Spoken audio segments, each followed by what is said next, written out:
Hello, and welcome to the newest episode in Dialogue Topics. I'm Taylor Petrie, editor of Dialogue, a Journal of Mormon Thought. This season, we're talking about the history of LDS scholarship on specific themes, exploring in depth a topic to consider how dialogue has been a forum for these important issues since its founding. We'll also bring you up to date on these topics with our more recent issues to discuss some of the current trends. All of our topic pages are curated to bring you comprehensive collections of annotated scholarship and may be found at dialoguejournal.com/topic pages, all one word, or navigate there from our homepage. You'll find amazing resources and research on tons of issues. And thanks for your sustaining support.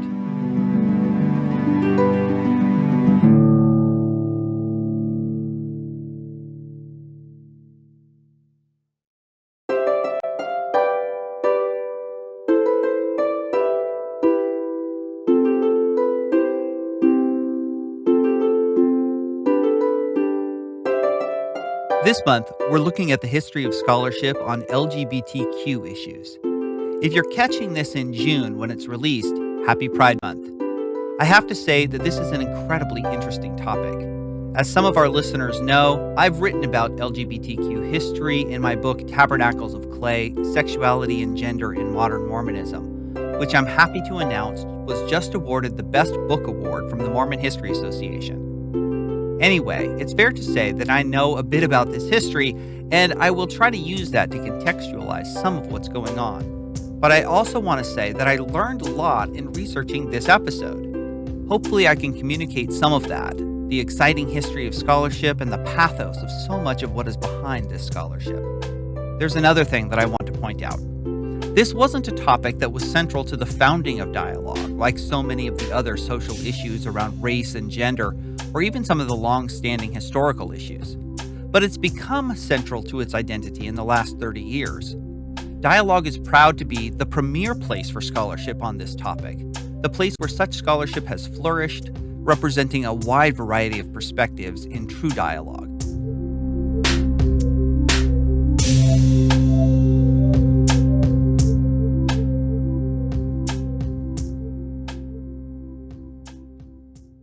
A quick note on my use of LGBTQ in this episode, a current but imperfect acronym to describe non-normative sexualities and genders.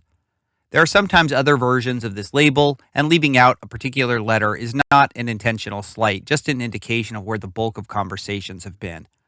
I do make some mentions of scholarship on intersex issues in this episode too. The history of this particular alliance between the various populations is its own story, and I recognize that it is somewhat anachronistic to project this alliance back into the past when it didn't necessarily exist, but it remains a useful shorthand for the purposes of this brief story that I tell here. Let's get into it. Act 1. A new topic.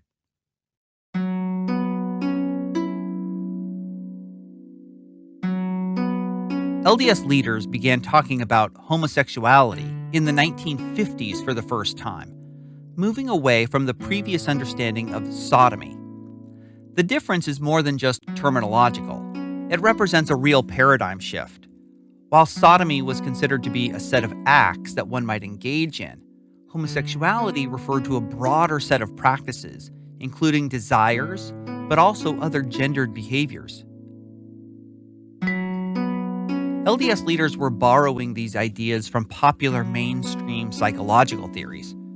The U.S. in general was engaged in a broad anti-homosexuality scare during the 1950s and 60s. But a few things happened in the late 60s and early 70s that changed. First, the gay rights movement, as it was then called, gained greater prominence and began to speak back, to make their voices heard over the medical community which had stigmatized them as pathological and abnormal. They were saying, "Leave us alone, protect us from police brutality, and let us live our lives as normal citizens."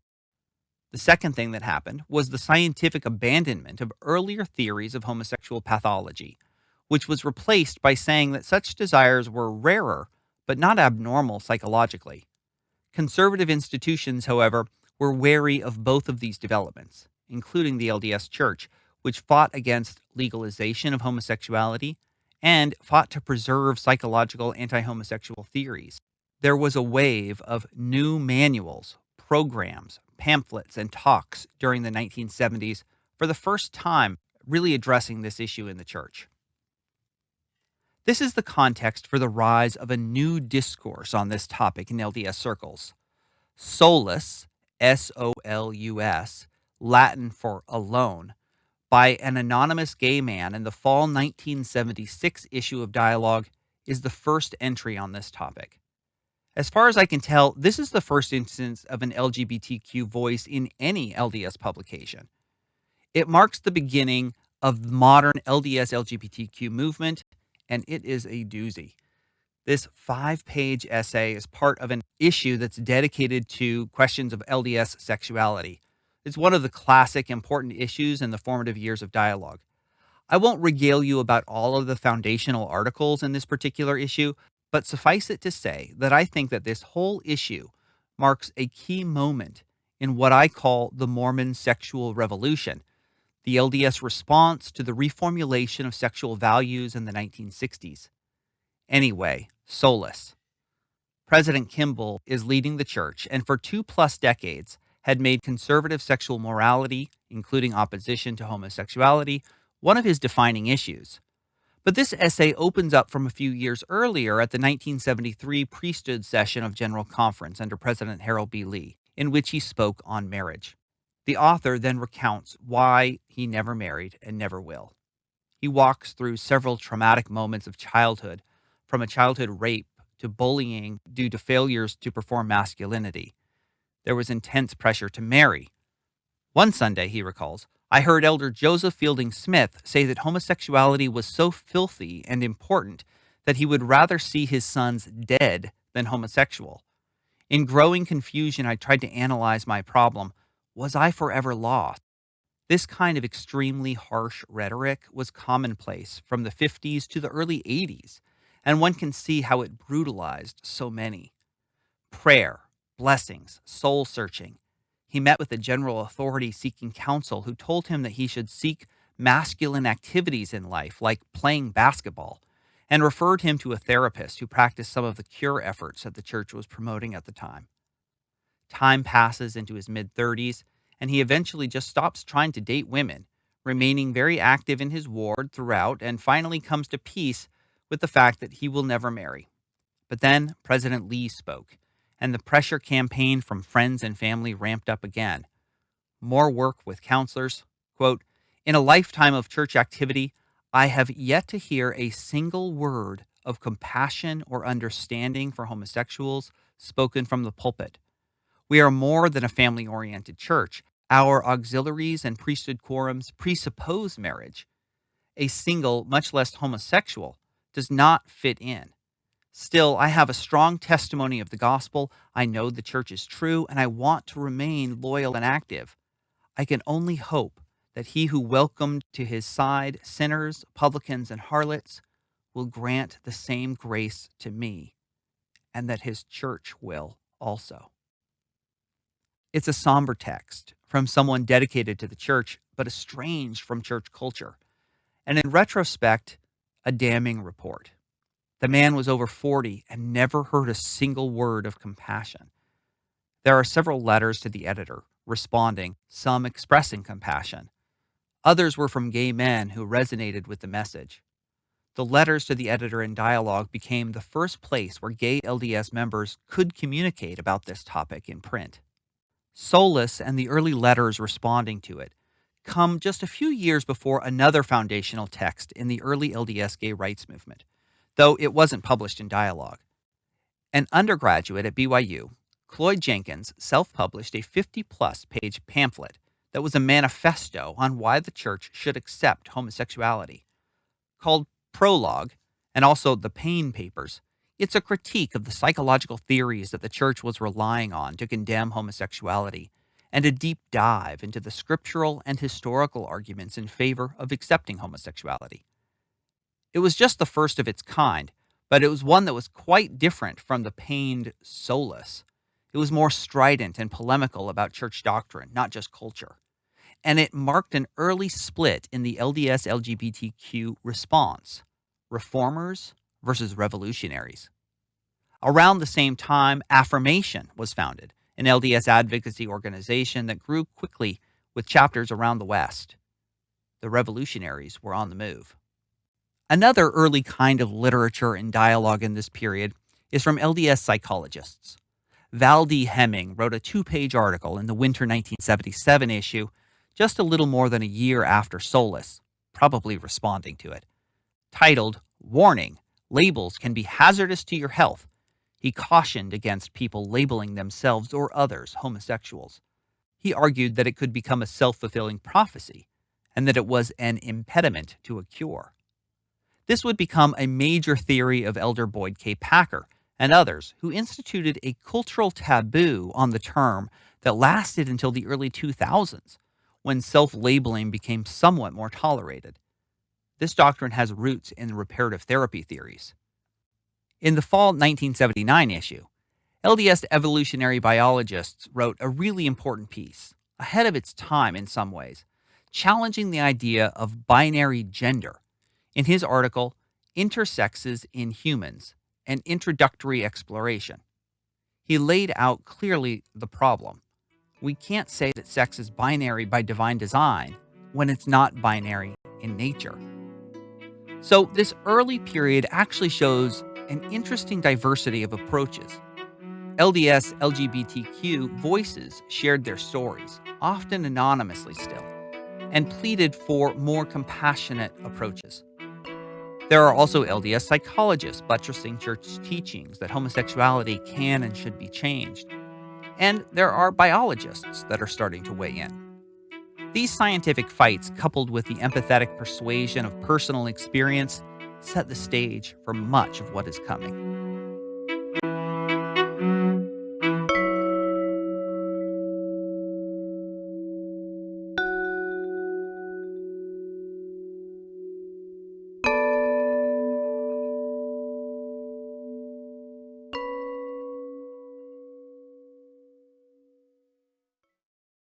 Mom had the loudest voice and strongest opinions in the household. It's impossible to feel the spirit in these episodes. From there, it was the grim weeper. How could you have done this to me, to us? That may sound blasphemous, but it's true. She was determined and committed to her sometimes eccentric opinions. Meanwhile, I'm wondering who's this wonderful fairy tale us he's talking about. Most of my mixed state experiences are channeled into a prayer to my Heavenly Father to please send help. Please take me out of this. Please show me a sign that you still love me. No, of course not. That's why I'm here. I'm willing to do whatever to make things right. This is Dialogue Out Loud, a curated selection of fiction and essays from the pages of Dialogue, a Journal of Mormon Thought, brought to life through voice and music. I feel entirely alone in a permanent night, blocked from sunlight by the wall of earth that is my chemical imbalance. My parents were persuaded that this was not just an adolescent whim and allowed me to be baptized 3 days shy of my 19th birthday. Oh, he'll hold my hand in sacrament meeting and take me by the arm and open the car door and do all that chivalrous Sir Walter Raleigh stuff in public. But safe at home, I'm invisible. This year, we're bringing you even more great audio stories from our quarterly journal, including pieces by Neil David Sylvester, Linda Hoffman Kimball, Monica Crowfoot, and more. Subscribe to the Dialogue podcast to keep up on our latest episodes, or go to dialoguejournal.com for this and more great audio content. That's dialoguejournal.com.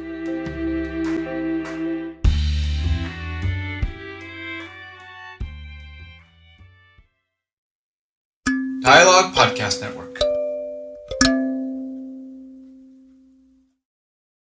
Act 2. New Perspectives. Culturally, this had become a major topic after the gay rights movement launched into the mainstream in the 1970s. The 1980s brought one step forward and 2 steps back. The rise of the religious right in the Reagan era meant that the gay rights agenda was stalled out, and Democrats often walked away from this issue. Secondly, the AIDS epidemic in the 1980s reprioritized the LGBTQ movement to survival and added even greater stigma to these identities.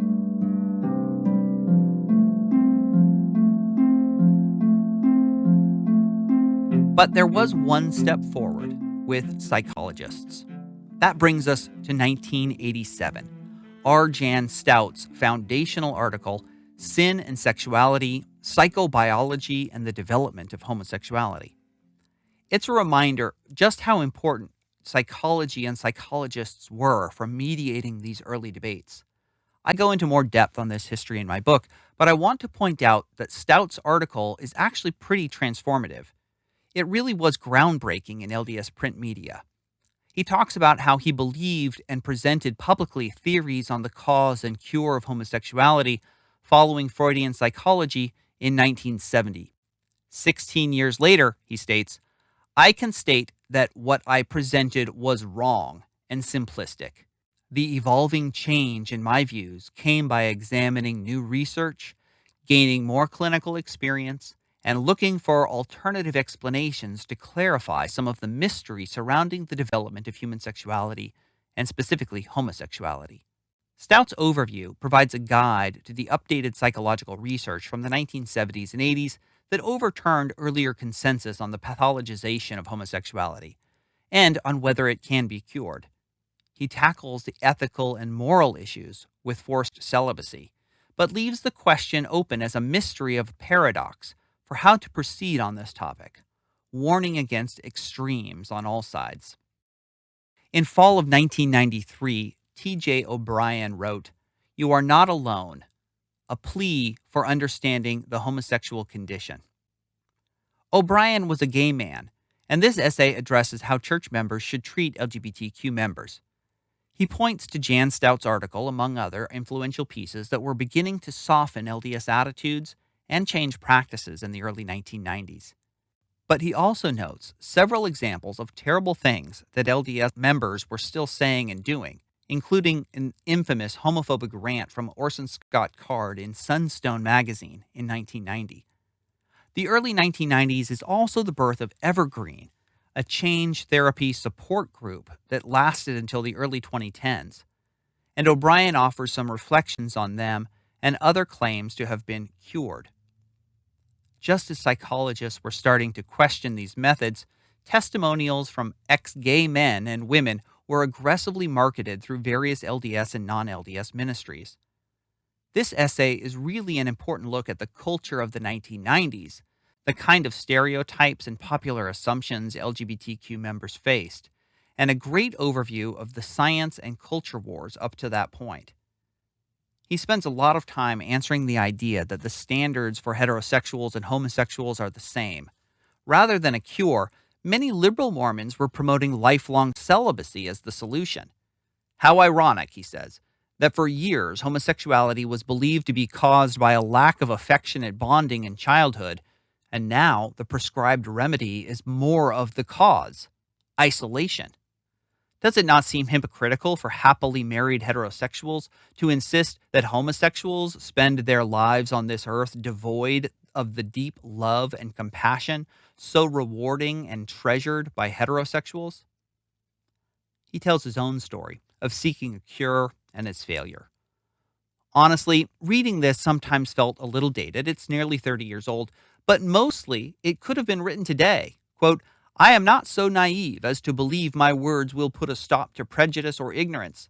These will continue to surface. It will take time for many people to see in homosexuality much more than mere sexual involvement. My hope is that these observations may somehow serve the small percentage of our people who are dealing with sexual feelings natural to them but different from those of their peers. Perhaps the remarks of one who has dealt with such issues will help them to face trials and conflicts which the world will, out of concern, but with limited understanding, put on them. There are also new historical articles that are exploring this question that show up in the 1990s. D. Michael Quinn was a pioneer on this topic, and in the winter 1995 issue he published Male-Male Intimacy Among 19th Century Mormons, a Case Study. This was a prelude to his book-length treatment, Same-Sex Dynamics in 19th Century America, a Mormon Example, that looked at intimacy broadly defined before the rise of homophobia in the post-World War II era. It's a fascinating study of changing norms and practices that allowed once for a huge range of bonding practices between people of the same sex. Quinn himself had come out in the course of researching this article and book a few years before, and this work remains influential. Okay, now there's an article here that I confess that I just discovered last year, despite having worked and researched in this area for years, and honestly, it surprised me, though I'm not sure why in retrospect. The issue was bound to have been raised. In the fall 1998, just a few years after the Family Proclamation, Gary Watts wrote The Logical Next Step, Affirming Same-Sex Relationships. He notes the inner conflict that gay LDS members faced, having to choose between their desires to have a relationship and their desires to be in the church. It's not a super rigorous study, but it draws on a lot of personal experience and conversation to assess the issues. And he proposes that affirming committed, monogamous, same-sex relationships would not change doctrines about reserving sexual intimacy for marriage, but proposed that these relationships would not be eligible for sealings. The next essay I want to address in this category comes from our own Bob Rees, former editor at Dialogue and a longtime activist and advocate on this issue. His fall 2000 article is titled, In a Dark Time, the Eye Begins to See, Personal Reflections on Homosexuality Among the Mormons at the Beginning of a New Millennium. A straight man and local LDS leader, Rees shares his own experience counseling with LGBTQ members and their struggles from gay bashing, most famously to the murder of Matthew Shepard, to prejudice and more. Rees talks about his own changed perspectives on this issue that started when he was a singles ward bishop in Los Angeles in the 1980s and shares what he had learned along the way. In rereading this essay, I noticed something I hadn't known before. Rees refers to his friend Stuart Mattis, then an active gay man who was willing to work with others about maintaining their faith and sexuality. Bishop Rees, Mattis reportedly said, the reason I don't like the word homosexual is that the sexuality part is not the most important part of what I want. I want an intimate, loving relationship like my mother and father have. For those who know, Stuart Mattis tragically took his life on the steps of an LDS chapel in Los Angeles in February 2000 in protest of the church's political efforts against same-sex marriage in California. Rees calls for a number of steps and changes as a body of the church to improve these conditions. These were dark times indeed. In this same issue, Hugo Oliaz interviews two important figures in LDS LGBTQ organizing, a former director of affirmation and the founder of Gay LDS Youth, a group that briefly flourished in the early 2000s, but I'm not sure what happened to it after that. A great resource for learning more about LDS LGBTQ organizing during this period. So we can see that among the changing ideas during this era was an increase of what I call pastoral efforts to soften attitudes, encourage more understanding and acceptance, and make new options for life within the faith besides therapy and change. But these were coming alongside changes in the psychological literature as well. From the 1980s to the early 2000s, we see this emergent pushback that came from empathetic recognition of harms, including the loss of lives.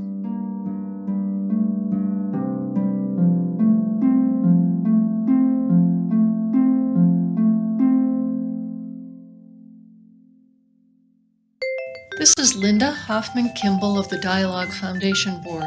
This is Aaron Brown. I am Chris Kimball. My name is Dalen Amasimaku, board member of the Dialogue Foundation. For nearly 2 centuries, the Mormon tradition has produced a proud corpus of thought and culture. For the last 50 years, Dialogue, a Journal of Mormon Thought, has been the primary repository for the best of that tradition. As individuals have attempted to find new ways to be both Mormon and modern, Dialogue has provided the arena in which these conversations could take place. Dialogue's board of directors has made the decision to make all of the journal's content free the moment it is published. While we are fortunate to be in the position to make this transition, we are asking for your help so we can continue to do so for the next 50 years. Traditional readers can still subscribe to our quarterly print journal, but we also have a new donation model that allows readers to pledge a particular amount per month to support Dialogue's mission. Go to dialoguejournal.com/subscribe to pass along the gift of Dialogue's deep, thoughtful analysis to a new generation of readers. Thank you. Thank you. Thank you. Thank you.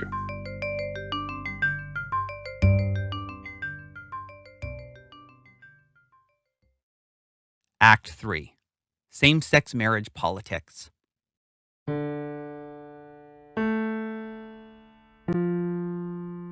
Internal doctrinal issues and pastoral concerns were not all that was going on. Politics was a major battleground for homosexuality, which affected a lot more than just church members.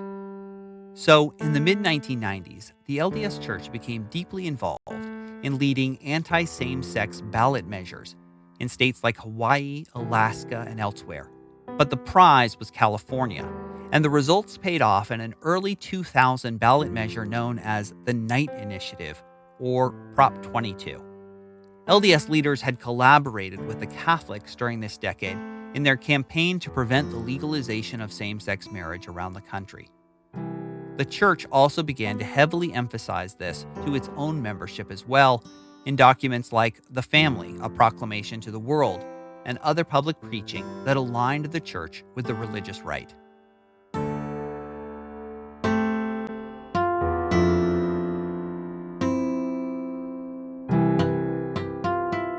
In that same fall 2000 issue that we discussed before, there is another article by D. Michael Quinn, Prelude to the National Defense of Marriage Campaign, Civil Discrimination Against Feared or Despised Minorities.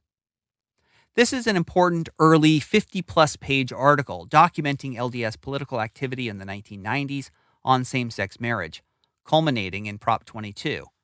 Quinn's argument was that homophobia provided the best explanation for LDS prejudice against same-sex relationships. He set these efforts in historical context of restricting marriage rights for others, what he called despised minorities.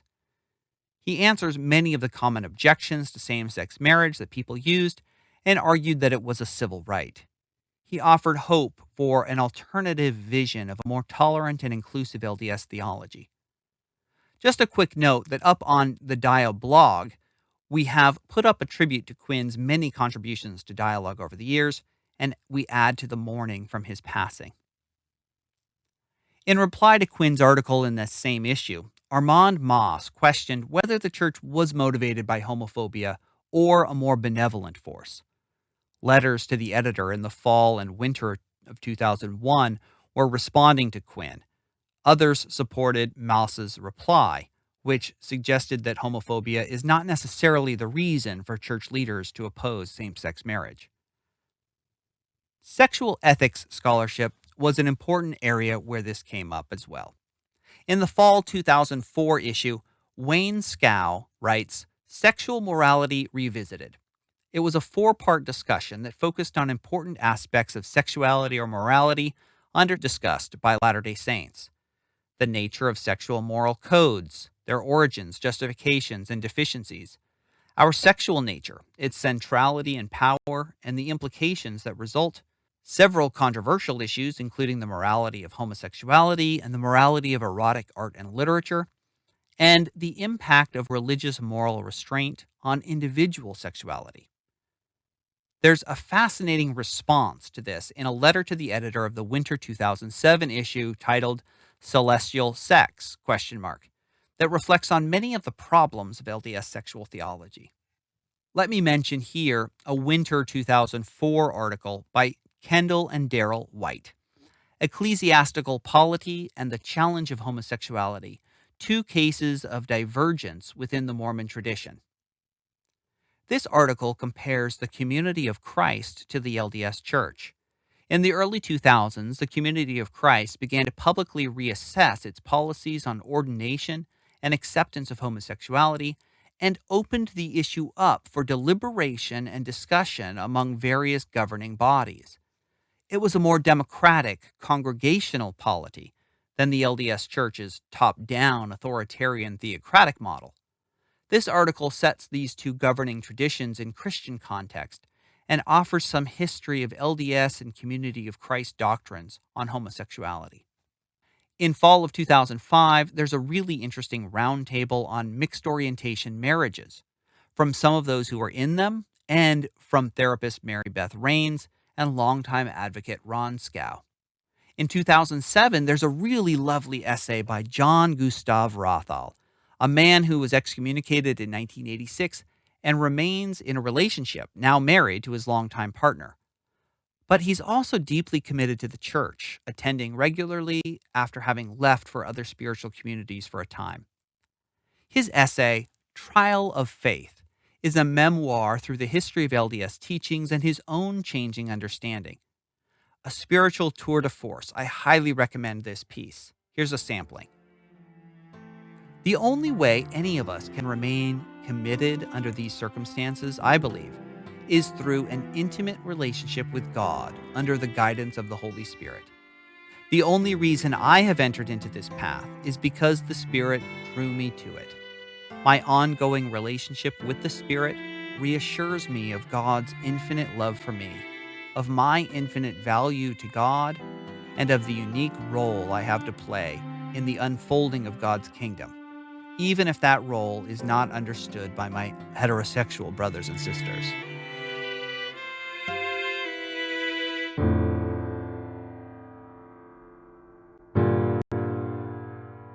As we know now, the issue of same-sex marriage did not go away. In 2004, Massachusetts had legalized it. Then the Republican platform advocated a U.S. constitutional amendment against it, and ballot measures to oppose it popped up all over the United States. This issue helped propel George W. Bush to re-election. The church signed on to these efforts, which became more acute as other states were drip, drip, drip moving towards legalization. LDS members were paying more and more attention, and opinions were splitting more and more as well. Two important articles in fall of 2007 are worth mentioning. The Case for and Against Same-Sex Marriage, one by Randolph Muhlstein and the other by Wayne Scow. These were about legal arguments. The case against same-sex marriage argued that marriage was already tenuous and allowing same-sex marriage would doom it, suggesting that people would all become homosexuals if same-sex marriage were an option. But the follow-up letters to the editors are equally worth reading in the fall of 2008 issue, mostly challenging objections to same-sex marriage. Quote, "The logic used by Randolph Muhlstein left me baffled." I'm going to end this section with a fall 2009 roundtable on Proposition 8 in California. After Proposition 22 passed, it was overturned by the courts as a violation of the Equal Protection Clause of the California Constitution. Opponents of same-sex marriage devised a new proposition to amend the California Constitution to ban same-sex marriage, and the LDS Church announced its public support and activism for the measure in the summer of 2008 before the November election. It was a deeply contentious issue, bringing national attention to the church, whose members provided the bulk of funding for its passage, nearly $40 million. The issue was a breaking point for many in the church, and the roundtable attempts to offer a variety of legal and religious arguments for and against the measure. So we can see how much of the decade of the 2000s was really litigating the political issues around same-sex marriage. We were still seeing people pushing for tolerance, but the church's public policy efforts were a big deal and took up a lot of attention.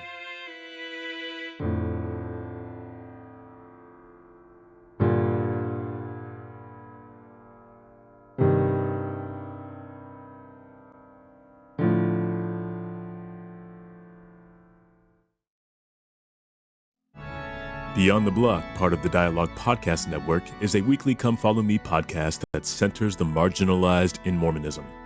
Join Brother Jones and Brother Knox, a Black lifelong member and a queer convert theologian respectively, as they read the scriptures through the lenses of their identities and others in an effort to bring the culture of the Church of Jesus Christ of Latter-day Saints closer and more in line with its theology, which centers Christ's justice and compassion. New episodes every Monday.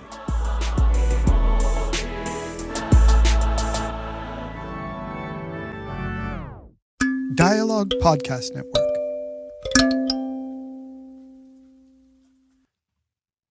Act 4, New Approaches. In this final section, I'm going to bring things up to the present. There are a few interesting developments. The first is the arrival of queer theory in Mormon studies. Queer theory dates to the 1990s, and in the 2000s it starts to show up in a few papers in Mormon studies. It describes a diverse set of approaches, different from LGBTQ history, in that it's more theoretical. In the spring of 2011, Alan Michael Williams publishes Mormon and Queer at the Crossroads. This essay explores conflicting messages within LDS teachings on LGBTQ rights, when it both opposed same-sex marriage in the wake of Proposition 8 and also came out in support of other LGBTQ rights that display both wrath and mercy. It explores a theory of LDS teachings on homosexuality along these lines, as well as the context of shifting norms around sexual identity. Later that same year, in the winter of 2011 issue, my own article, Toward a Post-Heterosexual Mormon Theology, appeared. This was actually the first major article I ever published. I didn't know what to expect, but it ended up being a widely discussed piece, accessed tens of thousands of times. To this day, I still receive notes of appreciation about this article. There have been a number of responses and challenges to the project that I laid out, but I want to tell you that in the winter of 2021 issue of Dialogue, I've got an essay called After a Post-Heterosexual Mormon Theology, a 10-year retrospective. There are going to be a lot of details about the origins and the aftermath of the article that I've never told before. I'm not going to spoil them here, but I will say a few things. One was my own frustration that the pastoral approach to the topic, or focus on the causes of homosexuality, not that this wasn't important and probably more effective than my own, but that these were unsatisfactory to me. I had other theological questions that I felt were unanswered. So I set out to examine the link between Mormon theology, reproduction, kinship, and gender to see whether non-heterosexual sealings might be possible. All of my arguments were an attempt to lay out the problems that I thought needed to be solved, no matter the answers, and to propose possible solutions to those problems. I wanted to be clear that I was not advocating that my solutions were correct, nor that church leaders or members should follow my arguments.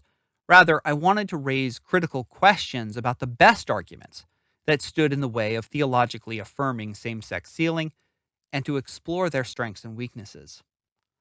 There are some other articles from this period that are working on setting LDS ideas in broader context. Wilfred de Koo writes in 2013, "As our two faiths have worked together, Catholicism and Mormonism on human life ethics and same-sex marriage." This is a fascinating comparison, and he explains, quote, "I analyze a number of factors that could ease the way for the Mormon Church to withdraw its opposition to same-sex marriage, at least as it concerns civil society, while the Catholic Church is unlikely to budge." The summer 2016 issue deserves special consideration. It's dedicated more than half to this topic, the first time in Dialogue's 50-year history up to that point with that much content in one issue. There are two scholarly articles on the empirical research on LGBTQ suicide in LDS contexts. That's less than a year after the November 2015 policy that raised the sanctions on LDS individuals who entered into same-sex marriages. Here's what they say. When we put these data together, it is impossible to know exactly how many suicides there are among Mormon youth and how many of these are related to LGBTQ issues. In large part, this is because data collected by the government on deaths, including suicides, do not generally indicate the sexual orientation of the deceased. Despite this fact, we have described above some compelling evidence that allows us to conclude that there is a significant problem and to make some reasonable inferences. The direct empirical evidence alone is enough to merit a public health response. It further noted that family acceptance or rejection was the single largest factor contributing to mental and emotional health of LGBTQ youth. There are two personal essays in this issue, one from BYU professor Ronnie Jo Draper and another from D. Christian Harrison on covenant keeping and boundary making. Both are worth checking out. There's also a really great photo essay by Kimberly Anderson, The Mama Dragon Story Project. The Mama Dragons are a support and advocacy group of LDS mothers of LGBTQ children. Each gorgeous photo is one of the Mama Dragons with a brief story of why they got involved with the group. Anderson photographed more than 80 members, and a selection of those are presented in this photo essay. The next really important article in this vein is Bryce Cook's Summer 2017 article, What Do We Know of God's Will for His LGBT Children? An examination of the LDS Church's position on homosexuality. It divides the question up into doctrinal, moral, and empirical perspectives. Cook's goal is to understand, to encourage empathy, and to encourage people to see current church teachings on homosexuality as incomplete. In this way, it has a lot in common with the pastoral approaches we've seen before. The analysis here is strong, and this division is a version of other theological traditions that argue from scripture, tradition, reason, and experience to evaluate any theological claim. This essay asks some great questions and raises some pretty serious critiques about the problems with contemporary LDS teachings and practices. The longer this change takes place, he writes, the more we will lose gay people, their family members, their friends, and other sympathetic church members, particularly younger people who do not see same-sex marriage as a threat to society or a sin against God. I next want to note that Blair Ostler has written a number of pieces, from personal essays, poetry, to articles, that are worth noting. Her 2019 article, Queer Polygamy, is an innovative mashup that looks beyond monogamy as the only authorizing type of same-sex relationships.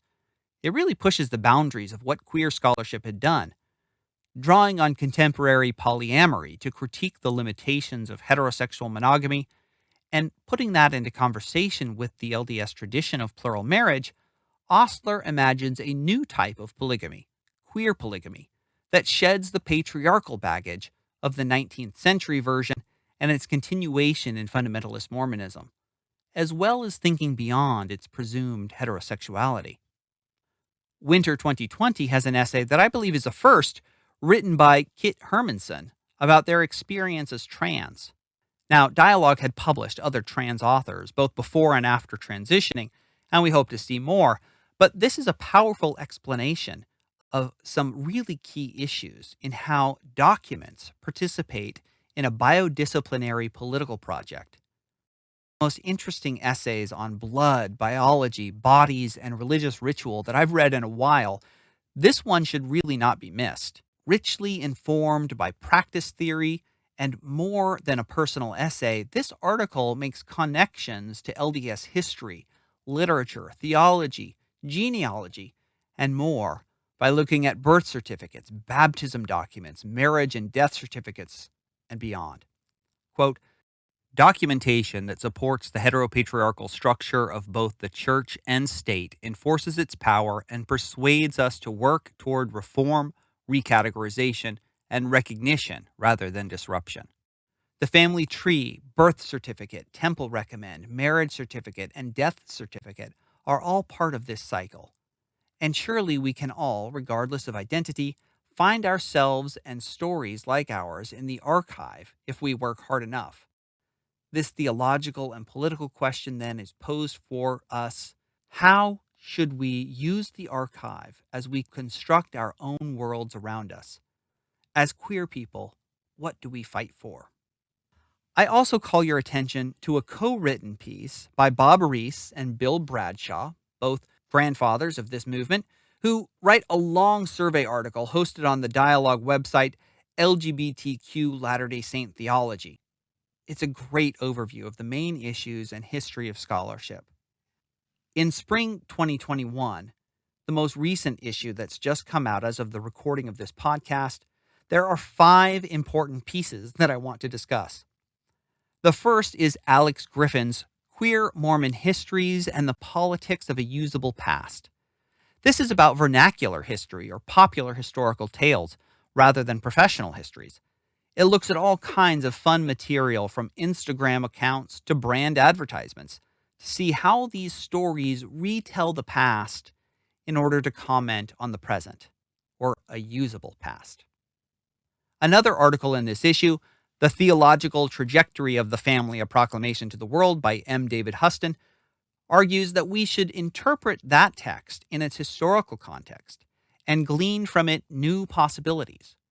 Drawing on feminist interpretive strategies, Huston reads the theological trajectory rather than the plain meaning of the document to discern principles that might endure beyond a narrowly heterosexual family.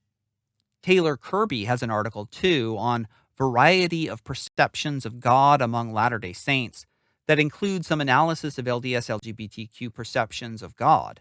Fascinating data here.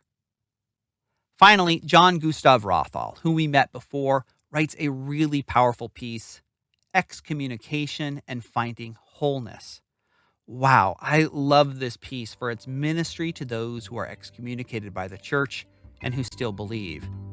He tells his own heartbreaking excommunication story in 1986 and his journey since then. Quote, "There have been many times when my excommunicated status has felt burdensome, and when I have yearned to be able to be baptized and partake of the bread and water each week at sacrament. However, I firmly believe that I am currently where the Lord wants me to be, and I have felt reassurances through the Spirit that eventually all will work out so long as I remain faithful and attentive to its promptings."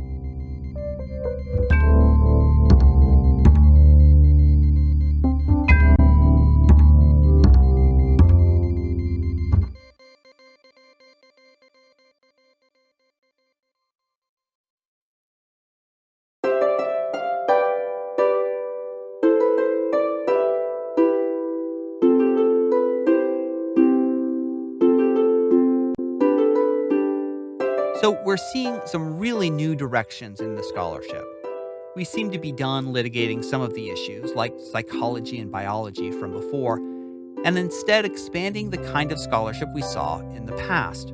History, yes, but also more theology.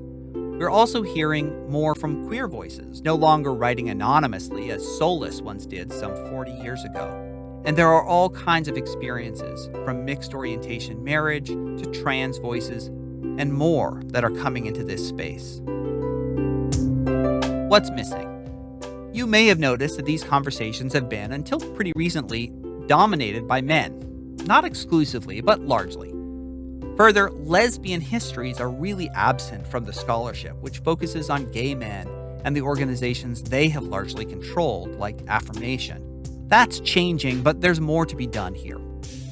So that's it.